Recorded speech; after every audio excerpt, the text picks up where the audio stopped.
I have no idea where I'm going to put it yet. If it can go right behind me, I'm going to put it right there. Let's see. Grumpy Troll calling about prep knowledge and Wild Harvest. I'm calling in from 314. Okay, I will keep a lookout for you. I'm going to open up the phones here in just a second. We had, by the way, we had a tremendous call last night, and you guys who were here probably know who I'm talking about. I won't go into it. They wanted to remain anonymous, but this person is legit. And I was lucky to have this person call in. Again, this channel and the other channel, the larger channel of 53,000 subscribers, has attracted all ex-military, all ex-law enforcement, military families, military wives, military husbands. Every kind of person is in this group. So if you're new and you're just like getting here, all of these people, a lot of them have been here for a long time. The rules are you don't make fun of anybody for their beliefs. So if somebody is a flat earther and somebody is a round earther, respect their views. If somebody believes that lizards are hiding in their bathroom, that's great.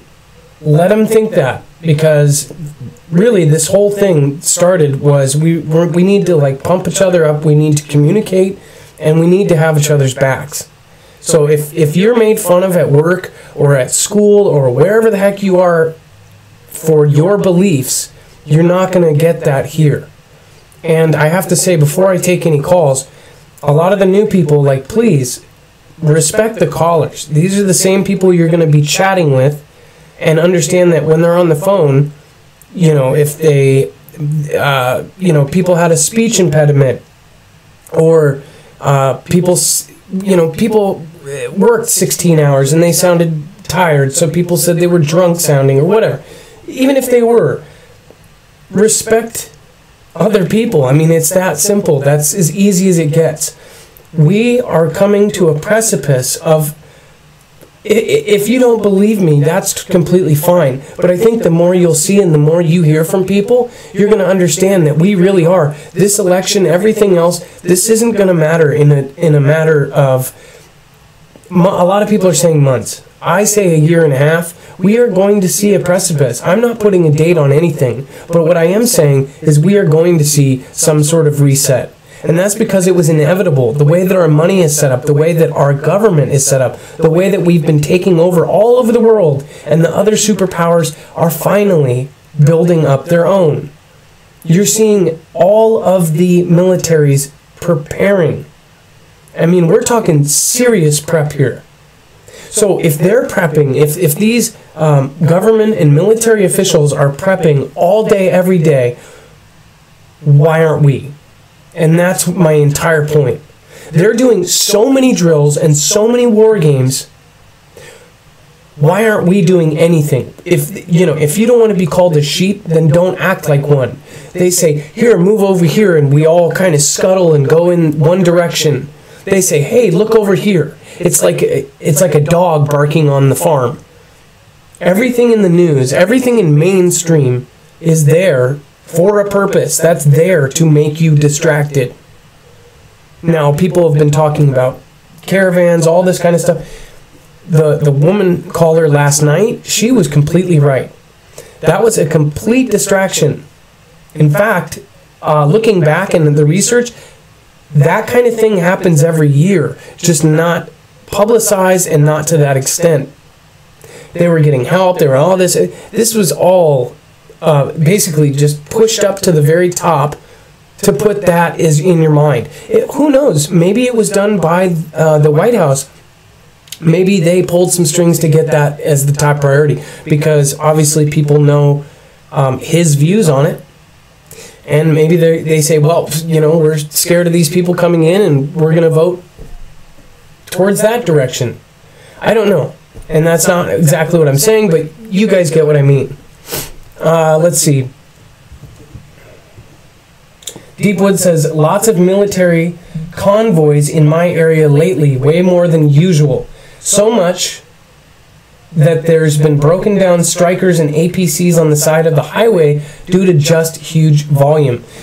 So what he's saying is that there's so many convoys that the 1% of them are breaking down and they've got to be towed or something.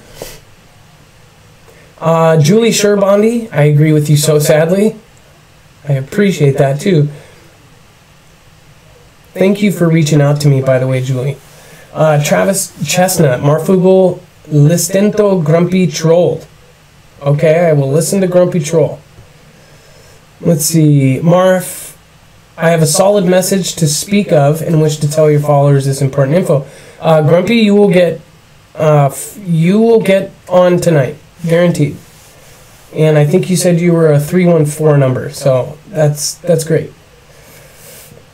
Bill H, both sides funded that bullshit to get more people to vite their consent.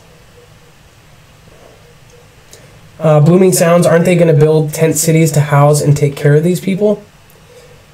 Well, take care is one way to put it. The world is not big enough for 3 superpowers. Okay, so Perfect Cell has a perfect point. Everybody thinks, so if you look, everything that your kids play with, the Shopkins, made in China, all of the toys that they play with, the American Girl dolls, I just saw that they are actually outsourcing part of their stuff for China. I'm like, how can you have an American Girl doll made in China? Doesn't make sense. But all of these main trends, everything that we have, I'm borrowing, basically loaning a drone. Hopefully, this person says that they're upgrading and they're going to give it to me. They're going to basically donate this Mavic Air. Made in China. And I honestly, when I looked at all these drones, I said, oh, this is like the brand name. This is the one. Like, these guys are way better. There's Xinyun and all these other brands that are Chinese brands. And I thought this one was like different. And then I found out it's just another Chinese brand. Everything is Chinese that we consume. They have literally everything involved in our country, and people think that because we buy so much of their stuff that we're protected somehow. They are setting it up with the other superpower so they don't need us. They're trying to cut us out as the middleman. They have basically made it, and they're producing the kind of culture we have here. They're even making a Google. It's Project Dragonfly. Project Dragonfly is their own Google. They are going to basically take us out of the picture completely. And they're doing it for a reason. The Spratly Islands, when you actually go into the deep depths of the Spratly Islands. So there's a rule that the rule is every country can claim the land 200 nautical miles out. So basically what happened in the Spratly Islands between, I believe it's Vietnam, or no, between the Philippines and another country, they have little tiny islands, and they've basically put some people there to try to claim 200 miles around these islands. Well, China just came in and said, nope, these are ours, and this was supposed to be open sea. So the military ships, our military ships, basically keep testing these waters. They just keep driving through. But what China's done is they've actually erected these islands. They've put sand up. Supposedly it's very resource rich, so they can get oil from this area. They can get all this stuff. But what they've done is they've built bases. And I believe it's the cabbage effect. I want to say the cabbage strategy. They've put all of their ships there to block out everybody. And now they are officially making it so it's off bounds. This is also a place where they can reload. They can,